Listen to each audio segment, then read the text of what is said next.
Yeah, it's so funny how God just has a sense of humor with this stuff.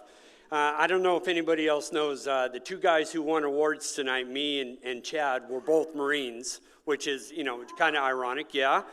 And it happens to be Marine Corps birthday tonight, so, just a coincidence there. I'm not a war hero as much as him, but I think I could still take him in a ring.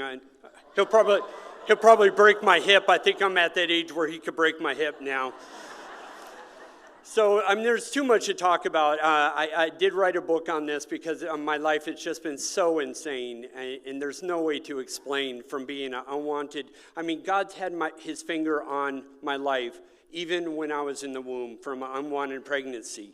So I think all the way back where his fingerprints was on my life from the very beginning while I was still in the womb, and from there to an angry kid that nobody wanted, all the way through my life, I had to write all this down to where I am today, all because of God's fingerprints. Now, it probably won't be a bestseller like Eric's or anything.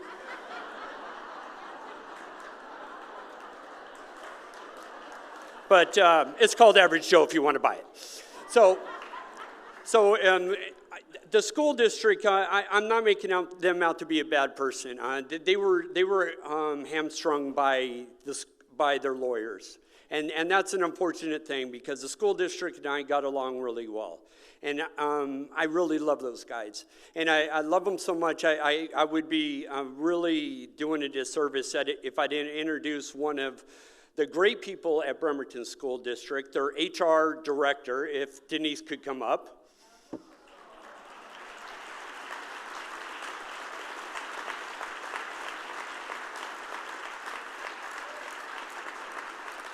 And just like Dave did earlier and tried to embarrass his wife, Denise is, this is God's sense of humor, is that in God's infinite wisdom, He put us together. She was the one who got me saved. I was a heathen and an atheist, and I had no business walking into church. She got me to go to church, got me saved, put me into immediate family, a blended family, got me into coaching because she was in the HR department and they needed coaches. And then 8 years later, she was the one who had to fire me.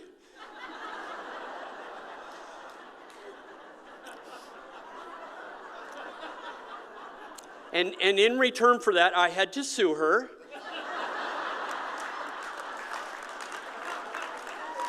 So over those years, we've had some intense fellowship, so it does make good reading. I just got to say, it makes good reading.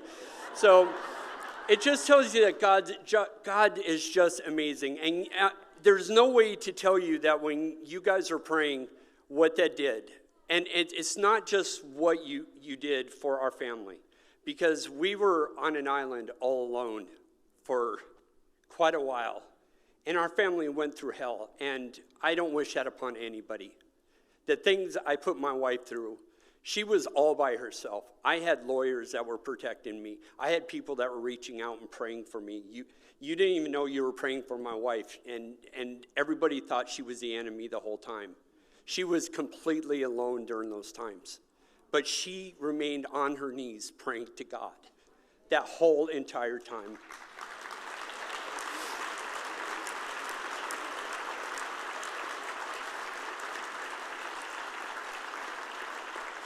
So your guys' prayers sustained us the whole entire time through. Completely sustained us.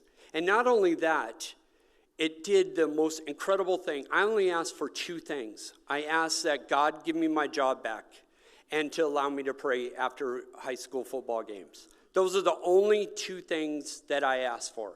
I didn't ask for anything else. I didn't ask to change any laws. I didn't want to change the world. I didn't want to change the nation. I didn't know what a lemon was except for that thing you put on top of a Corona. That was...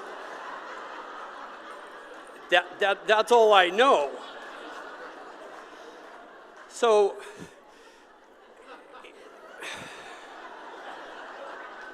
this is God's sense of humor to use an idiot like me, of course.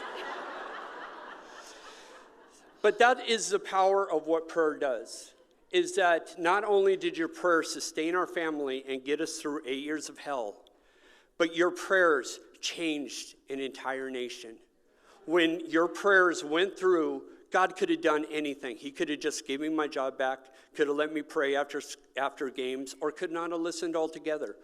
But not only did he listen and sustain us, but he turned the nation completely around. He listened to your prayers. And now we have prayer in public school because of your prayers.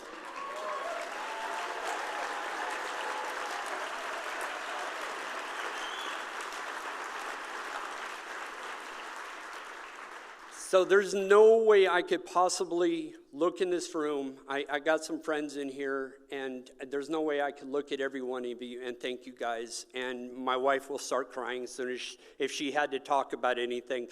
But from the bottom of our heart, we love you guys. Thank you so much for your prayers. God bless you, and keep praying for idiots like us. Thank you.